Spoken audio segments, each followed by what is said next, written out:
나눕니다. 이 비전을 처음 들으시는 분도 계시겠죠.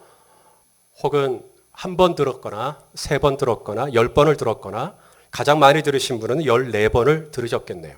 저희가 이제 올해가 15주년이기 때문에 저희 교회는 총 5가지 비전이 있습니다. 예배하는 교회, 그 다음 기도하는 교회, 그 다음 말씀을 묵상하는 교회, 그 다음 목장으로 소그룹으로 모이는 교회, 마지막이 뭐죠? 선교하는 교회. 5가지 비전이 있습니다. 앞으로 5주 동안 저희 교회에 허락한 이 5가지 비전을 하나씩 나누고자 합니다.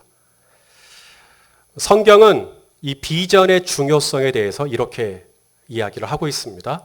자, 잠언 29장 18절 우리 같이 한번 읽겠습니다. 시작. 묵시가 없으면 백성이 방자히 행하거니와 율법을 지키는 자는 복이 있느니라. 자, 묵시 영어로 비전입니다. 비전이 없으면 백성이 어떻게 된다고요? 방자히 행한다. 이게 무슨 말인가? 헤맨다 이 말입니다. 왜냐하면 비전이 없으니까 어디로 가야 될지를 모르니 향방이 없으니 이게 백성들이 자기 마음대로 가버리는 거죠. 그게 방자히 행하는 거죠. 이게 교회가 어디로 갈지를 모르니까 누가 이거 하자 그럼 그리 가고 누가 저거 하자 그럼 저리 가고 이렇게 된다 이 말입니다. 근데 교회가 비전이 있으면 교회가 한 방향으로 갈 수 있겠죠. 우리 그런 말 종종 하죠. 사공이 많으면 배가 어디로 가버려요? 산으로 가버립니다. 교회에 비전이 없잖아요. 우리가 이 비전이 뚜렷하지 않으면 열린배대교회는 어디로 갈 확률이 높을까요? 산으로 가버립니다. 왜냐? 비전이 없다 보니까 누가 한마디 합니다. 우리 이거 합시다. 그거 합시다. 누가 저거 합시다. 그거 합시다. 누가 또 여기 한번 가봅시다. 가봅시다. 그래서 교회는 산으로 가버립니다. 근데 비전이 있으면 여러 가지 일들이 있지만 우리는 그 비전에 맞으면 그 사역을 하면 되고요. 그 비전하고 안 맞으면 그 일은 다른 교회가 해도 됩니다. 그런데 비전이 없으면 열린배대교회는 모든 일을 다 하려고 하는 교회가 될 확률이 높습니다. 저는 저희 교회 그렇게 하고 싶지 않거든요. 저희 교회는 다른 교회가 하니까 다 따라할 수가 없습니다.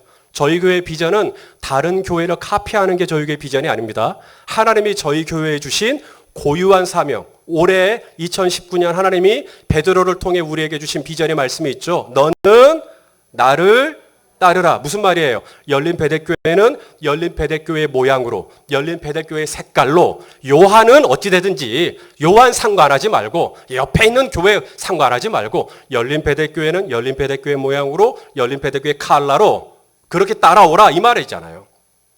비전이 없으면 어떻게 될까요? 따라하고 싶어요. 비전이 없으니까 여기 교회에서 이런 거 했대. 그럼 우리도 알파 뭐 이런 거 한번 해볼까? 여기 교회에서 무슨 제자 훈련 이런 거 했대. 그러면 저는 또 수시로 제자 훈련 교재가 계속 바뀌는 거죠. 무슨 프로그램이 좋대. 그럼 또 저는 또 와가지고 또 그 프로그램 하자고 또 막 그렇게 하는 거죠. 그럼 교회가 이게 어수선해집니다. 교회는요, 비전이, 목적이 교회를 이끌어 가야 되거든요. 그런 의미에서 신년이 되면 우리는 또다시 비전을 얘기하고 또다시 비전을 얘기하고 또다시 비전을 얘기하는 거죠. 자, 하박국 선지자에게 주신 말씀인데요.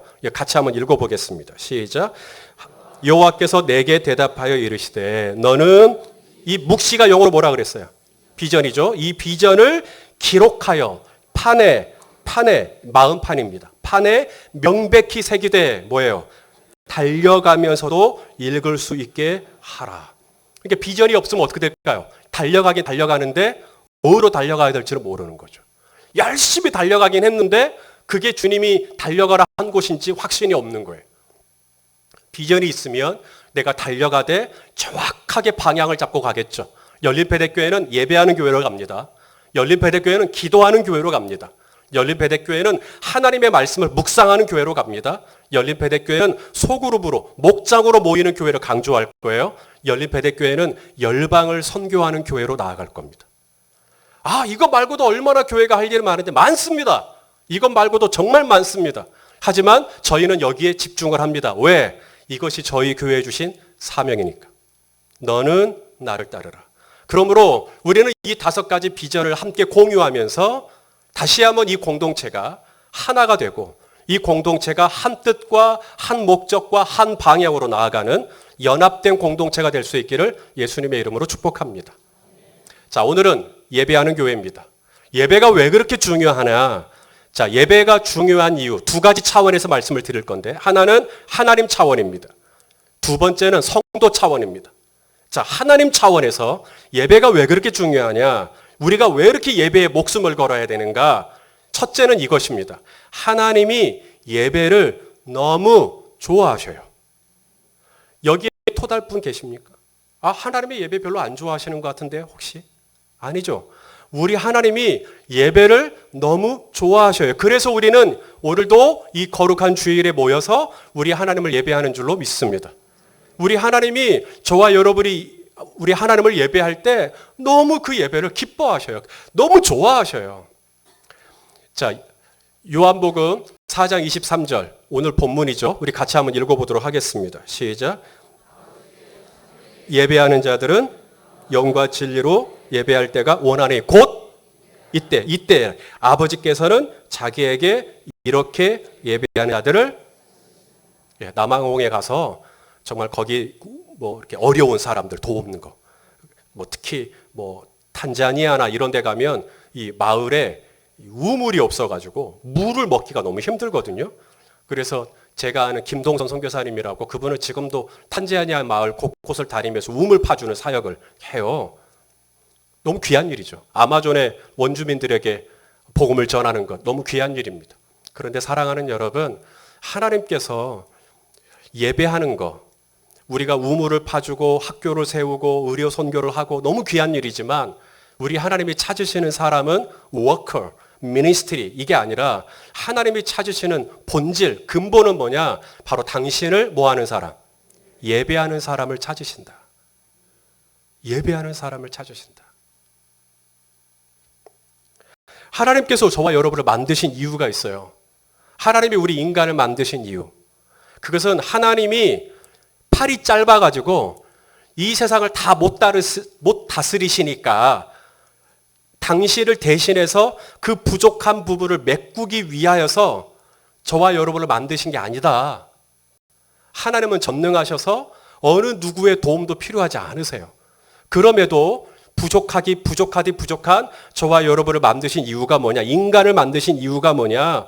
자, 이사야 43장 21절 다 같이 한번 읽겠습니다. 시작. 이 백성은 내가 나를 위하여 지었나니 하나님이 우리 인간을 만드신 이유가 뭔가? 바로 하나님을 뭐하게?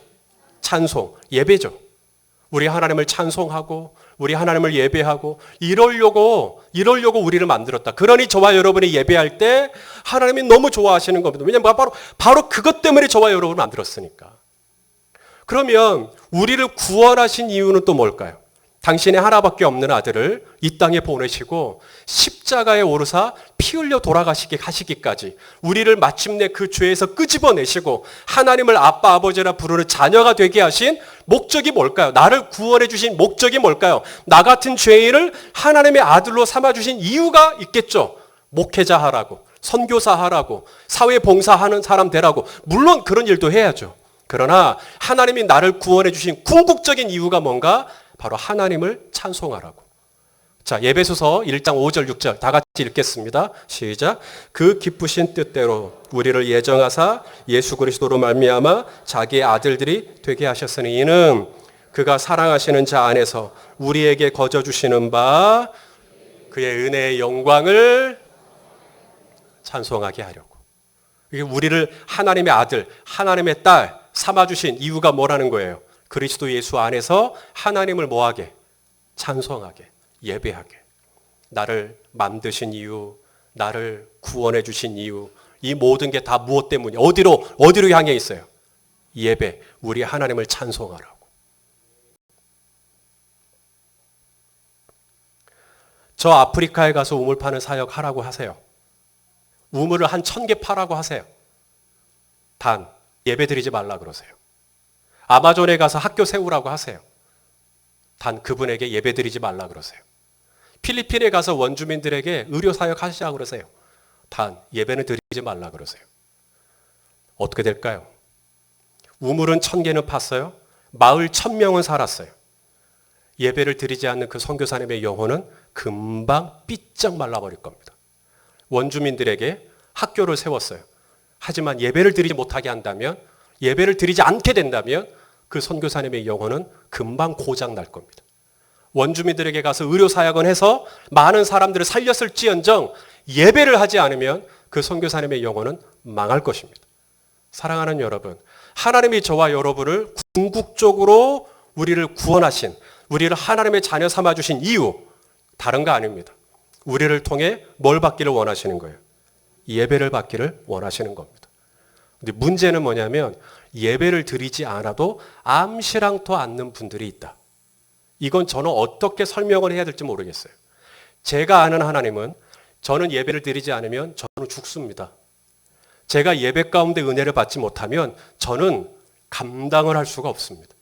제가 만난 하나님, 그리고 오늘도 제가 모시고 있는 이 하나님은 우리를 궁극적으로 이 예배의 자리를 부르시고, 그리고 우리가 찬양할 때, 우리가 주님을 예배할 때 우리 하나님은 이 세상 어떤 것보다도 가장 기뻐하시고, 이 세상에서 정말 이보다 더 기쁠 수 없는, 기쁨을 이기지 못하는 그런 기쁨으로 우리를 기뻐하시는 순간이 있는데, 바로 저와 여러분이 이렇게 함께 모여서 우리 주님을 예배할 때 주님은 이 순간이야말로 온 우주를 다 얻은 것 같은, 물론 그분은 이미 온 우주의 왕이시지만 무엇보다도 기뻐, 천군 천사의 찬양보다 더 기뻐하시는 하나님의 기쁨이 예배 가운데 있는 줄로 믿습니다. 예배는 젖줄이에요. 성도의 젖줄입니다. 그래서 예배가 말라버리면 성도는 큰일 납니다. 예배는 성도의 젖줄인데 예배 가운데서 은혜를 공급받지 못하면 성도는 어디 가서도 충만함을 경험할 수가 없게 됩니다.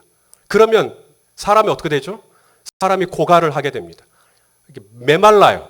메마르니까 쩍쩍 갈라지죠, 영혼이. 영혼이 갈라지니까 뭐라도 마시고 싶어요. 뭐라도 마시고 싶을 때 콜라를 마셔버린다든지 사이다를 마셔버리면 그 영혼은 더 갈증을 느낍니다. 사람은 하나님 앞에 예배하는 자로 서야만 이 영혼이 만족이 되는데, 이게 하나님과의 관계가 고장내 있으면 그 만족하지 못하는 그 영혼이 결국은 이상한 데 가서 그 목마름을 해결하려고 합니다. 오늘 본문 예수님이 요한복음 4장에서 누구를 만나냐면 야곱의 우물에 이 물을 기르러 온 한 사마리아 여인을 만나게 됩니다. 이 사마리아 여인이 왜 우물가에 왔는가? 목말라서. 그럼 이 여인은 이 목마름을 어디서 해결하려고 했는가? 바로 사람과의 관계에서 이 목마름을 해결하려고 했어요. 예수님이 이 여인에게 이런 얘기를 합니다. 자, 요한복음 4장 18절 말씀 같이 한번 읽어보겠습니다. 시작. 너에게 남편 5이 있었고 지금 있는 자도 내 남편이 아니니 내 말이 참되도다. 그러니까 이 여인은 이 목마름을 해결하기 위해서 계속해서 이 남편, 또 저 남편, 또 이 남편, 또 저 남편, 너에게 남편이 5이 있었다. 이건 이 여인이 그만큼 목마른 여인이었다라는 걸 의미하는 거예요. 이 목마름을 해결할 길이 없으니까 계속해서 이 사람 만났다, 저 사람 만났다, 또 여기 갔다, 저기 갔다 그랬다는 거예요. 지금 있는 남편도 아니다. 지금 있는 남편도 역시나 이 여인의 목마름을 해결해 주지 못하고 있더라는 거죠. 이 영혼은 어떻게 채워지는가? 예수님이 주시는 생수를 마셔야 되거든요. 자, 요한복음 4장 13절 14절 우리 같이 읽겠습니다. 시작. 예수께서 대답하여 이르시되 이 물을 마시는 자마다 다시 목마르려니와 내가 주는 물을 마시는 자는 영원히 목마르지 아니하리니 내가 주는 물은 그 속에서 영생하도록 솟아나는 샘물이 되리라. 할렐루야. 자, 우리가 왜 그렇게 예배가 중요한가? 하나님 차원, 하나님께서 예배를 너무 좋아하셔요. 두 번째, 저와 여러분 성도의 차원인데 왜 그렇게 예배가 중요한가? 예배는 나의 목마름을 해결해 주는 겁니다. 영생하도록 솟아나는 샘물.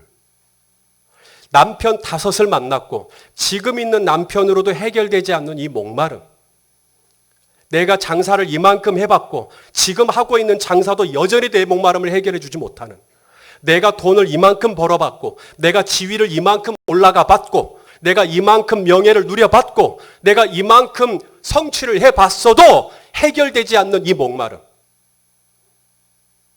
이 목마름, 도대체 내가 얼마만큼 올라가야 하며, 내가 얼마만큼 벌어야 하며, 내가 얼마만큼 성취해야 하며, 내가 얼마만큼 다녀야 하는가? 나의 이 목마름은 어디서 해결이 되는가? 내 속에서 솟아나는 영생수, 이걸 내가 공급받기 전에는 남편 5을 만나도 해결이 안 되는. 오늘 주님이 저와 여러분을 이 예배 자리로 부르셨어요. 이유가 있어요. 이 예배 자리를 불러서 우리가 찬양하고 기도하고 성도가 함께 교제하고 말씀을 듣고 이 예배를 가운데 우리 하나님께서 뭘 주시기를 원하시냐면 저와 여러분 안에 저 세상에서 한 번도 채워본 적이 없던 이 영생수, 이 영원한 생수, 이걸 예배 가운데서 저와 여러분에게 공급해 주시기를 원하시는 겁니다. 그래서 예배는 성도에게 젖줄인 거예요. 이 예배가 안 되면 우리가 어디서 이 생수를 공급받아요? 예배가 아니면 우리가 어디서 이 흡족한 생수를 맛본단 말입니까? 자, 다음 주에 나가서, 이번 주에 나가서 열심히 돈을 벌어서 내가 뭐 1억을 벌었다, 2억을 벌었다. 그러면 내가 이 영혼의 만족감이 올 것인가? No. 다음 주에는 분명 1억 1천만 원을 벌었으면 좋겠다. 그럼 1억 1천을 벌어요? 그럼 다음 주에는 분명 한 2억 정도 벌었으면 좋겠다. 2억을 벌어요? 분명 다음 주에는 한 10억을 벌었으면 좋겠다. 결국은 이 목마름은 계속 채워지지 않는 거죠. 내 속에서 영생하도록 솟아나는 이 생수, 주님이 이 생수를 저와 여러분에 주기를 원하시는데, 그래서 오늘 저와 여러분을 부르신 이 자리, 이 예배의 자리, 성도는 아프리카에 가서 우물을 파는 것도 중요하지만, 아마존에 가서 학교를 세우는 것도 물론 중요하지만, 우리는 그 어떤 선한 사업보다도 하나님을 예배하는 이것과 바꿀 수 있는 어떤 것도 없어요. 예배는 성도에게 무한한 축복과 유익을 주는 놀라운 하나님의 생수의 통로가 되는 것을 기억하시고 예배의 자리를 더 사모하는 저와 여러분 되었으면 좋겠어요. 자, 출애굽기 23장 25절. 제가 참 좋아하는 말씀인데 같이 한번 읽어봅시다. 시작. 내 하나님 여호와를 섬기라는 말, 원어로 예배하라는 얘기입니다. 주 너의 하나님을 섬기라. 예수님이 마귀에게 그러잖아요. 주 너의 하나님만 예배하라, 이 말이거든요. 내 하나님 여호와를 예배하라. 그리하면 어떻게 된다고요? 여호와가 너희 양식과 너희 물에 복을 내리고 너희 중에서 병을 제할 것이야. 할렐루야. 우리가 하나님을 예배하면 우리 하나님이 마치 기다렸다는 듯이, 자, 하나님이 준비하신 선물이 있어요. 우리 성도님들도 준비하는 마음으로 여기 나왔겠지만, 예배의 자리에 나오면 하나님이 우리에게 부어주시려고 준비하신 선물이 있어요. 바로 저와 여러분의 양식과 물에 복을 주시고 우리로 하여금 병을 낫게 하시는 이 은혜를 주기를 원하는데, 이 은혜와 이 축복의 선물 보따리가 언제 풀어지는가? 주 너의 하나님을 예배할 때, 그때 이 선물이 풀어지는 거죠. 자, 사무엘상 10장 10절, 사울 왕에 대한 이야기입니다. 같이 읽죠. 시작. 그들이 산에 이를 때 선지자의 무리가 사울을 영접하는 겁니다. 그리고 하나님의 영이 사울에게 크게 임함으로 그들 중에서 사울이 이제 예언을 하기 시작하는 거죠. 우리가 이 선지자의 무리, 성도들입니다. 선지자의 무리, 하나님을 예배하는 무리, 하나님을 찬송하는 무리, 지금 사울이 그 속에 같이 끼어 있는 거예요. 하나님을 찬송하는 선지자들이었거든요. 이들이 하나님을 찬송하는 이 선지자들의 무리에 사울이 함께 있을 때, 그때 하나님의 영이 사울에게 크게 임하였다. 성도 여러분, 우리가 하나님을 예배할 때 하나님의 영이 오늘 이 자리 가운데 크게 임하는 거예요. 은사가 나타나기 시작하고 하나님의 영이 임하니까 내가 새로운 사람, 새로운 예언, 새로운 미래, 새로운 꿈, 새로운 환상, 새로운 비전이 열리는, 하나님이 우리가 예배할 때 그런 은혜를 예비하여 주시는 것이죠. 또 보죠. 역대하 20장 21절 22절입니다. 시작. 백성과 더불어 의논하고 노래하는 자들을 택하여 거룩한 예복을 입히고 군대 앞에서 행진하며 여호와를 찬송하여 이르기를 여호와께 감사하세 그의 인자하심이 영원하도다 하게 하였더니, 어떻게 됐어요? 그 노래와 그 찬송이 시작될 때 여호와께서 복병을 두어 유다를 치러 올라왔던 암몬 자손과 모압과 세일산 주민들을, 여호와의 복병입니다. 천군과 천사죠. 그러니까 복병이니까 이 노래하는 자들, 찬양하는 자들이 거룩한 예복을 입고 군대 앞에서 여호와는 선하시다, 그 인자하심이 영원하다, 이 찬양을 하기 전에는 이 복병이 보였을까요? 안 보였을까요? 안 보이죠? 찬양하기 전에는 열리지 않는, 찬양하기 전에는 숨겨져 있는, 우리 하나님을 노래하고 우리 하나님을 찬송하고 우리 하나님을 예배하기 시작하니까 보이지 않던, 숨겨져 있던, 감춰져 있던, 예상하지 못했던 하나님의 복병, 하나님의 역사, 하나님의 일하심이 이스라엘을 치러 올라왔던, 유다를 치러 올라왔던 암몬과 모압과 세일산 주민을 대신하여 싸우시는 하나님의 역사를 보게 되는 거죠. 하나 더 볼까요? 자, 사무엘상 7장 10절입니다. 시작. 사무엘이 뭘 하고 있어요? 번제가 뭐죠? 예배죠. 번제, 소제, 화목제, 속죄제, 속건제, 예배잖아요. 자, 번제를 드릴 때 블레셋 사람들이 뭐예요? 이스라엘과 싸우려고 가까이 오매 그날에 여호와께서 블레셋 사람에게 큰 우레를 발하여 그들을 어지럽게 하시니 그들이 이스라엘 앞에서 패한지라. 사무엘이 한 일은 뭐예요? 예배한 것밖에 없어요. 사랑하는 여러분, 사무엘이 이스라엘을 구하는 방법, 사무엘이 칼 차고 나갈까요? 하나님께서 당신의 이름으로 일컫는 백성에게 요구하는 거 하나입니다. 우리가 예배하면, 우리는 하나님 앞에 번제를 드리고 우리는 하나님 앞에 예배자로 나아가면 하나님께서 블레셋 사람들을 어지럽게 하시고 그들을 패하게 하시는, 승리하게 하시는, 사랑하는 여러분, 저와 여러분은 이 예배하는 것에 더 집중해야 하는 줄로 믿습니다. 여리고성이 무너졌죠. 여리고성이 무너진 방법이 뭐죠? 망치와 한마와 뭐 이런 거 갖고 와가지고 부서뜨렸습니까? 그게 아니죠. 함성이에요. 함성. 자, 여호수아 6장 20절 읽어보시죠. 시작. 이에 백성은 외치고 제사장들은 나팔을 불고 백성이 나팔 소리를 들을 때 뭐 했어요? 백성들 크게 소리를 질러 외쳤다. 크게 소리를 질러 외쳤다. 그랬더니 성벽이, 여러분, 여리고성은요, 고고학자들이 발견을 했는데, 여리고성 터전을 발견을 했는데, 여리고성은 성벽이 두 개예요. 외벽이 있고 내벽이 있어요.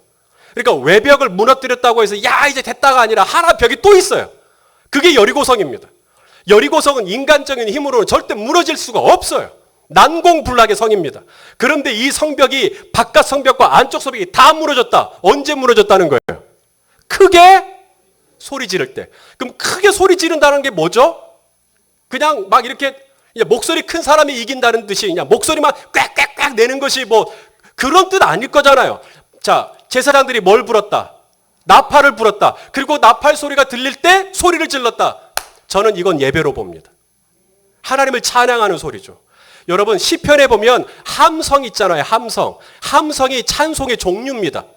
성도들이 막 함성을 지를 때, 우리 찬양할 때 함성 지르잖아요. 우후! 하나님께 함성할 때, 하나님께 소리 지를 때, 하나님이 그 소리를 들으시고 여리고성의 성벽을 안쪽 성벽, 바깥 성벽 다 무너뜨리게 하신 거죠.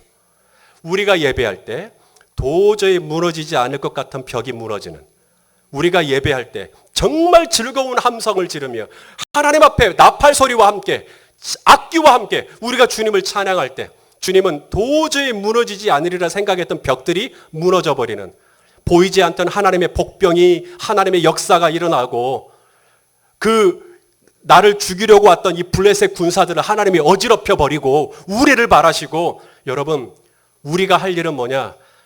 나팔이 들리면, 음악 소리가 들리면, 찬양 사료가 들리면 나도 크게 소리를 지르고 함께 하나님을 예배하고 함께 하나님을 노래할 때 하나님의 복병과 하나님의 역사가 저와 여러분의 삶 가운데 일하시는 것을 믿으실 수 있기를 바랍니다. 예배가 그래서 좋은 거예요. 우리는 하나님을 예배할 뿐이지만 하나님은 필요한 모든 역사를 주님이 다 이루어 주십니다. 그러니 나는 하나님을 예배하는 데 더 집중하는 것이고, 내가 하나님께 집중하면 하나님은 나의 모든 쓸 것을 채워주시는 거죠. 내가 너희의 양식과 너희의 물에 복을 내리리니 너희가 모든 병에서 나음을 입게 될 거다.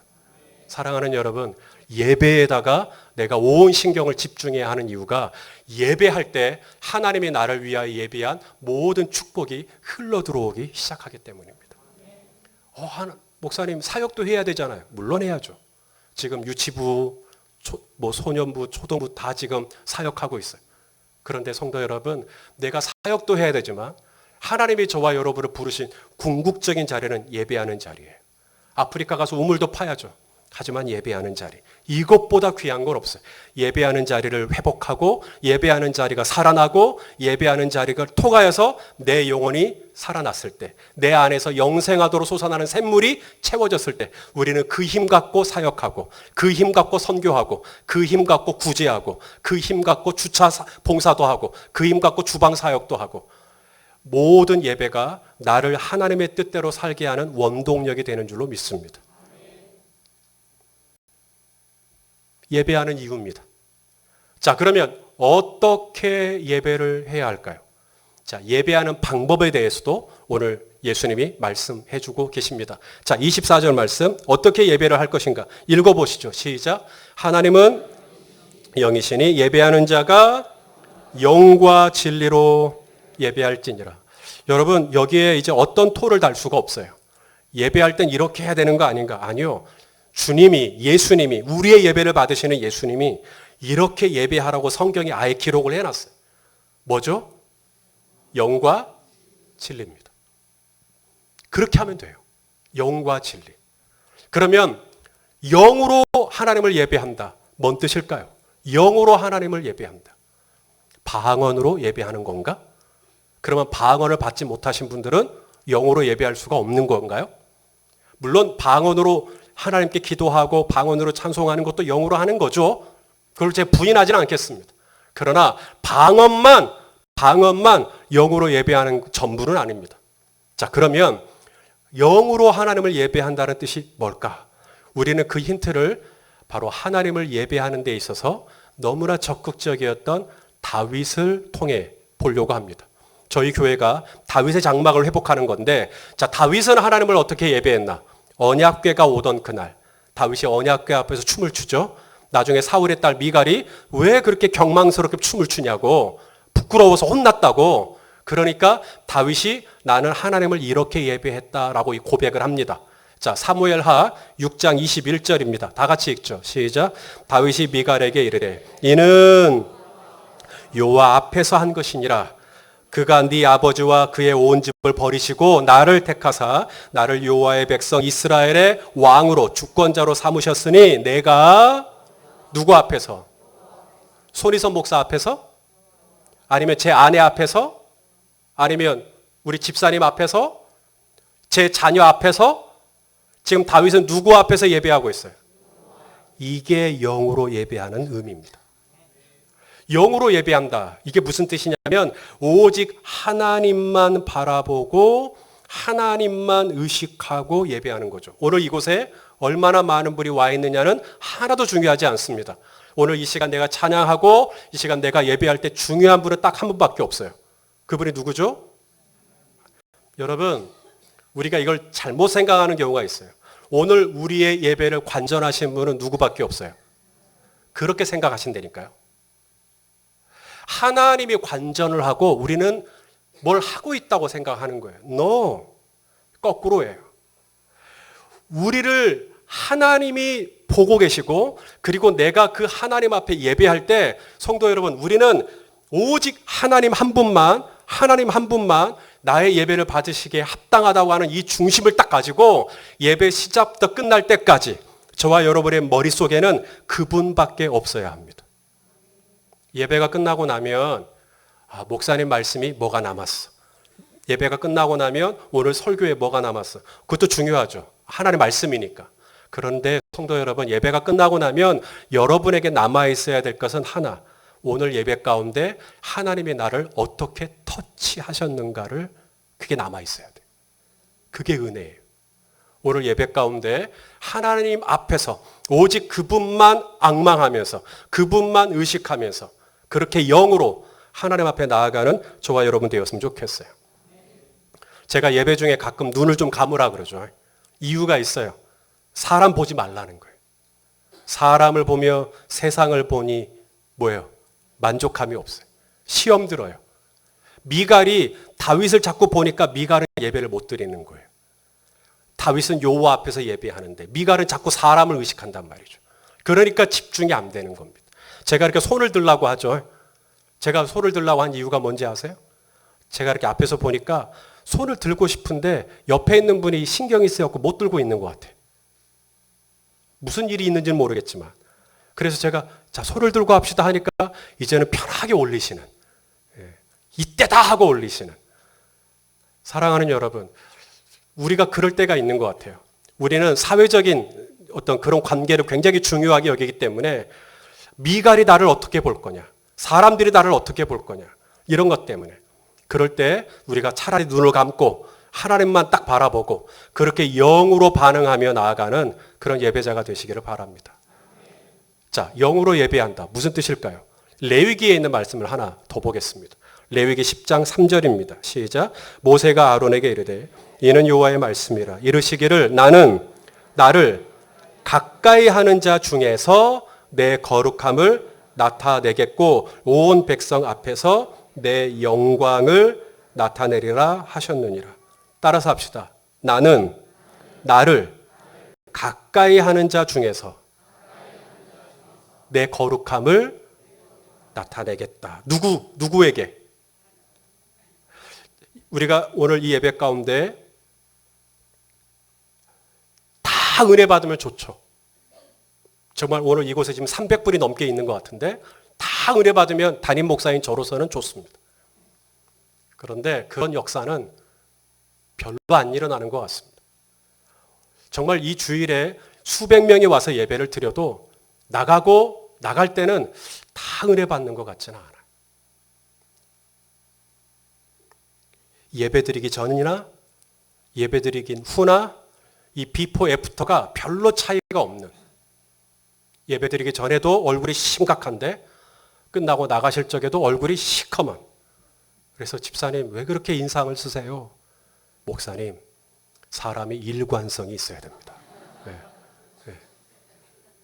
정말 어떻게 그 일관성을 예배의 태도에 적용을 하시는지 그런 놀라운 분이 계셔요. 사랑하는 여러분, 이 예배 가운데 나오지만 우리가 다 은혜를 받으면 얼마나 좋겠어요.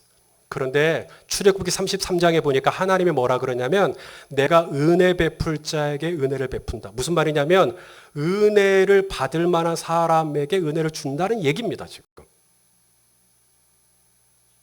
은혜를 받을 만한 사람이 있다는 거죠. 그래서 나는 그 사람에게 은혜를 베풀겠다는 거죠. 데살로니가 후서 3장에 보면 믿음은 모든 사람의 것이 아니래요. 우리가 나가보면 얼마나 안 믿는 사람들 많습니까? 우리는 믿고 있는데 안 믿겨진다는데요. 왜? 믿음은 모든 사람의 것이 아니니까. 하물며 은혜겠습니까? 믿음도 모든 사람의 것이 아니듯 은혜도 모든 사람의 것이 아닙니다. 열린 배대교회는 가기만 가면 은혜 받아. 그러면 얼마나 좋겠습니까마는. 우리 하나님이 은혜 베풀 자에게 은혜 베푼다. 그러면 하나님이 은혜를 베풀 자가 누구냐고요? 나오면 나오는 대로, 드리면 드리는 대로 매번 예배 때 나올 때마다 은혜 받는 사람이 있을 수 있느냐? 있을 수 있습니다. 조건이 있죠. 나를 가까이 하는 자 중에. 무슨 말이죠? 앞자리로 나와야 된다? 아니요, 그 말 아닙니다. 나를 가까이 하는 자란 무슨 말이냐면 하나님을 사모하는 거죠. 은혜를 사모하는 겁니다. 그게 영으로 예배하는 거예요. 자, 잠언 8장 17절 읽어볼까요? 시작. 나를 사랑하는 자들이 나의 사랑을 입으며 나를 간절히 찾는 자가 나를 만나게 될 거다. 하나 더요. 시편 107편 9절. 그가 뭐예요? 하나님이 누구에게 은혜를 주신다고요? 사모하는 영혼에게 만족을 주시며 그 다음 줄인 영혼에게 좋은 것으로 채워주시미로다. 우리 성도님들 오늘 은혜 받으러 나오셨잖아요. 은혜 받고 가셔야죠. 어떻게 그냥 왔다 그냥 갑니까? 그러면 이 시간 너무 허망한 거잖아요. 그냥 오지 말고 정말 은혜 흡족하게 받고 가셔야 되는데 은혜를 틀림없이 받는 요령이 있어요. 방법이 있어요. 그게 뭔가 줄인 영혼, 목마른 영혼, 사모하는 마음.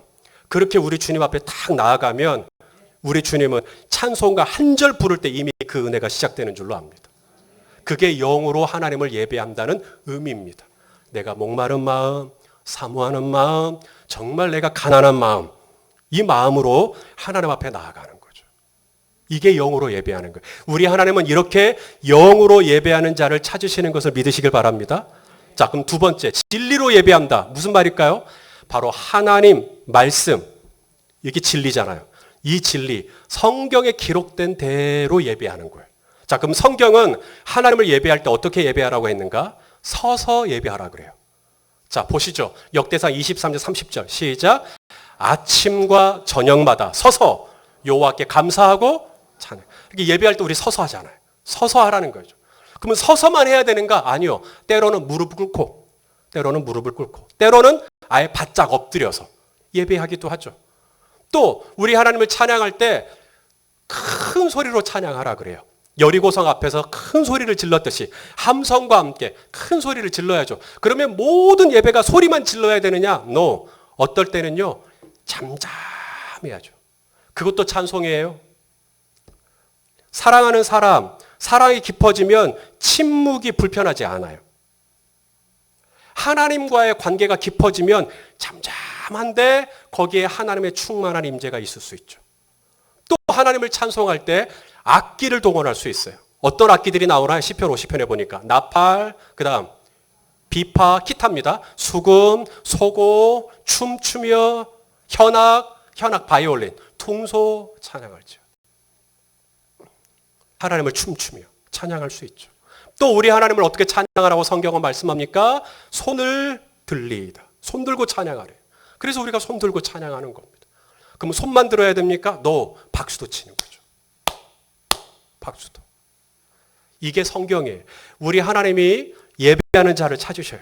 근데 그 예배만 드리면 되느냐? 네. 예배를 드리는데 어떻게 예배를 드리느냐? 영과 그다음 뭐죠?